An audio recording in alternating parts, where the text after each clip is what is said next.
बिहार की राजनीति आज एक ऐतिहासिक मोड़ पर खड़ी है। पटना की ठंडी सुबह में एक अजीब सी बेचैनी है। इसकी वजह है नीतीश कुमार के अब विधानमंडल से हटकर राज्यसभा की ओर बढ़ने की संभावना।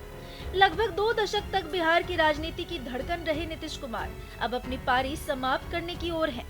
गिरता स्वास्थ्य और केंद्र में उनकी बढ़ती भूमिका के बीच यह अनुमान लगाया जा रहा है कि सुशासन बाबू जल्द ही दिल्ली की ओर रुख करेंगे। लेकिन असली सवाल ये है कि उनके जाने के बाद सत्ता की कमान किसके हाथ में जाएगी? क्या भाजपा मुख्यमंत्री पद अपने पास रखेगी या नीतीश अपने बेटे निशांत कुमार को उत्तराधिकारी के रूप में सामने लाएंगे? बिहार के राजनीतिक समीकरण अब पूरी तरह बदलने वाले हैं। मुख्यमंत्री पद की दौड़ में कई दावेदार के नाम चर्चा में हैं। विशेष रूप से 5 नाम ऐसे हैं जो सबसे मजबूत उम्मीदवार माने जा रहे हैं। सम्राट चौधरी, वर्तमान उप मुख्यमंत्री और भाजपा के कद्दावर ओबीसी चेहरा सम्राट चौधरी सबसे प्रबल दावेदार हैं।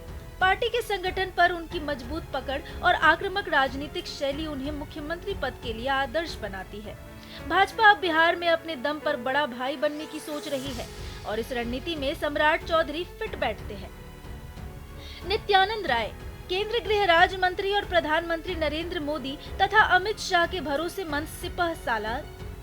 नित्यानंद राय इस रेस के डार्क हॉर्स हैं।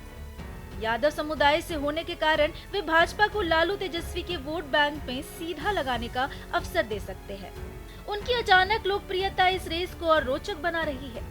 विजय कुमार सिन्हा, यदि भाजपा किसी संतुलन और अनुभवी चेहरे पर दाव लगाना चाहे तो विजय कुमार सिन्हा का नाम सामने आता है। वर्तमान उप मुख्यमंत्री और विधानसभा के पूर्व अध्यक्ष सिन्हा स्वर्ण भूमियार मतदाताओं के बीच मजबूत पकड़ रखते हैं और उन्हें सरकार चलाने का अनुभव भी है। दिलीप जायसवाल, बिहार भाजपा के प्रदेश अध्यक्ष दिलीप जायसवाल संगठन में गहरी पैठ रखते हैं। सीमांचल और कोसी क्षेत्र में उनकी लोकप्रियता उन्हें गठबंधन की जटिलताओं के बीच एक स्वरमान्य विकल्प बनाती है। शांत स्वभाव और संगठन को साथ लेकर चलने की उनकी क्षमता भाजपा के कोर वोट बैंक वैश्य समुदाय के समर्थन में उन्हें मजबूत दावेदार बनाती है। संजीव चौरसिया, पटना के दीघा से विधायक और युवा नेता संजीव चौरसिया को भाजपा युवा वोटरों को लुभाने के लिए डिप्टी सीएम या किसी बड़ी भूमिका में ला सकती है।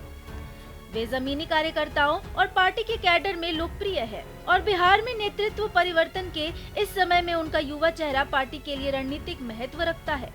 इसके अलावा पर्दे के पीछे नीतीश कुमार के बेटे निशांत कुमार भी अब जदयू में भविष्य के नेता के रूप में देखे जा रहे हैं। वर्तमान में लाइमलाइट से दूर रहने वाले निशांत पार्टी के भीतर अपनी पहचान बना चुके हैं। सूत्रों के अनुसार जदयू अपने कोटे से 2 उप मुख्यमंत्री बना सकती है, एक अनुभवी विजय कुमार चौधरी और दूसरा निशांत कुमार।